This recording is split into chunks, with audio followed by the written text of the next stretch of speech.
Let's dive into the fascinating world of nouns and their functions, specifically focusing on the roles of the subject and the object in a sentence.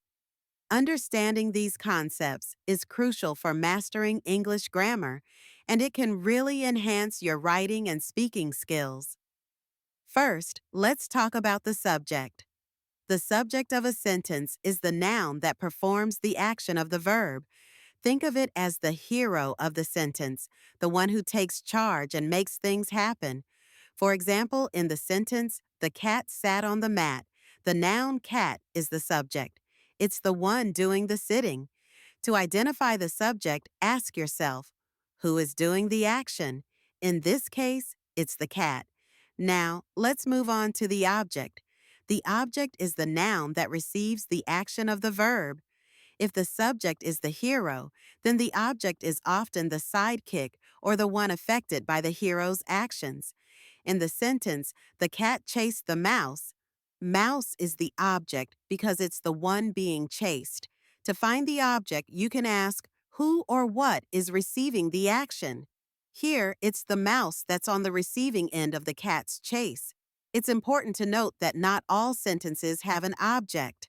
For instance, in the sentence, the cat sleeps, there's no object because the action of sleeping doesn't affect anything else. The subject is simply resting. Let's explore some more examples to solidify these concepts. In The Dog Barked at the Mailman, dog is the subject because it's barking, while mailman is the object because he's the one being barked at. If we switch it up and say, the mailman delivered the package, now mailman is the subject performing the action, and package becomes the object receiving that action. Identifying subjects and objects can sometimes be tricky, especially in more complex sentences. A good tip is to look for the verb first. Once you find the verb, ask who is doing it for the subject and who or what is affected for the object. Let's consider a compound sentence.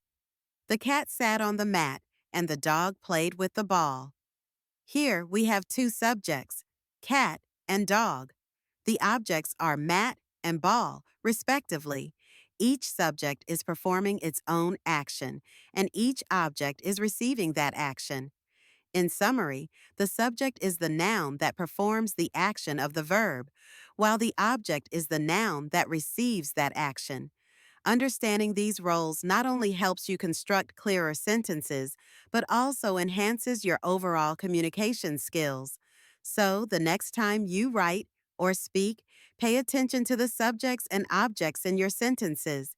It's a small detail that can make a big difference in how effectively you convey your message.